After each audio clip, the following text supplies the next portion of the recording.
Olá! É um prazer ter você aqui no Terra de Minas. E hoje o programa vai celebrar os 300 anos de Pitangui. A cidade mineira foi elevada à vila no dia 9 de junho de 1975. E neste período guardou muitas histórias e curiosidades. Inclusive, a receita de hoje é dos tempos da Vila do Ouro, um biscoito de queijo típico da região. Então, vamos conhecer Pitangui.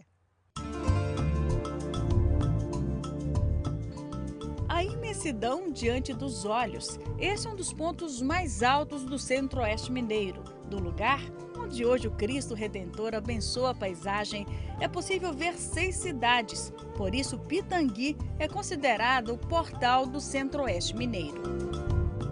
E foram esses paredões de pedra que atraíram os colonizadores. O início da colonização de Minas Gerais foi conturbada, né? Muita gente chegando, não havia nenhum controle da coroa portuguesa, então você tem conflitos. Você tem de um lado os paulistas, de outro lado os emboabas, que na verdade eram todos os outros súditos de Sua Majestade, vindos de Portugal, do Rio de Janeiro, Pernambuco, Bahia. Esse pessoal os paulistas chamavam de emboabas. Então eles entram em conflito para saber de quem tinha acesso, quem tinha direito a extrair o ouro da terra. E os paulistas, por serem, entre outras razões, por estarem em menor número, eles saem derrotados da Guerra dos Emboabas, logo no início da colonização de Minas Gerais. E qual foi a região de Minas Gerais que coube então aos paulistas após a Guerra dos Emboabas? Pitangui. Então eles vêm para cá, ocupam essa região, alguns paulistas vão se assentar aqui, eles vão ocupar, por exemplo, os cargos na Câmara da Vila de Pitangui, e vão partir de Pitangui para colonizar o restante do interior do Brasil, principalmente Goiás. O número de córregos e rios também chamou a atenção dos bandeirantes paulistas. E ao conhecer a região, a caravana encontrou várias crianças brincando às margens de um rio. Eram os filhos dos índios, os primeiros habitantes do lugar. E nessa descoberta está a origem da palavra Pitangui, que em tupi-guarani significa o rio das crianças.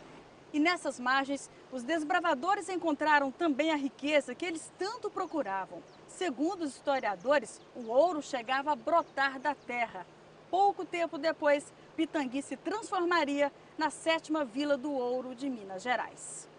A área da vila era grande, corresponde hoje ao centro-oeste, Alto Paranaíba e uma parte do Campo das Vertentes e do noroeste de Minas. Mas o ouro não era o único tesouro dessa terra. Pitangui também se destacava pela produção de alimentos, pela produção de carne, né? Havia currais de gado muito importantes nas proximidades de Pitangui e também a lavoura. Então, Pitangui também produzia alimento que era levado para outras regiões de Minas Gerais. Nesta revista do Arquivo Público de Minas Gerais estão a carta e a lei que elevaram Pitangui à categoria de vila no dia 9 de junho de 1715. Mas pelos registros históricos do arquivo da cidade, o povoado começou bem antes. Quando passaram os primeiros bandeirantes, 1695, 1696, é o que nós achamos que seja. Mas há autores que falam em 1700, 1709. Nessas caixas estão documentos que comprovam, no início do século XVIII, Pitangui já contava com uma estrutura administrativa. E numa folha amarelada pelo tempo e atacada por traças e cupins, o registro de 1713, uma ação de alma. A pessoa tinha uma dívida, então ela dava como garantia a sua alma, né? Seria uma nota promissória. Um tipo de nota promissória, usando a nossa linguagem hoje, né? A religião católica era muito forte, né? Tinha a pessoa, era muito imbuída de fé que se ele desse a alma como garantia, então a alma dele, se ele morresse sem pagar, ele iria para o inferno. O medo do inferno era tanto que as pessoas pagavam em vida as missas que seriam celebradas quando elas morressem, tudo registrado nos testamentos. Quanto mais poderosa em dinheiro, mais missas podia celebrar para a sua alma, para a salvação eterna. Às vezes tinha até o padre, era designado o padre para celebrar aquelas missas. No arquivo público da cidade há mais de 1000 ações de alma e outras raridades. Os primeiros censos demográficos da cidade de 1814 e 1833 e as fotos que registraram as primeiras casas e capelas do Arraial. História pesquisada por esse professor. O resultado de 12 anos de estudo virou um livro. Segundo Raimundo da Silva Rabelo, os primeiros moradores, os paulistas, não aceitavam as determinações da coroa portuguesa e, principalmente, a cobrança dos impostos.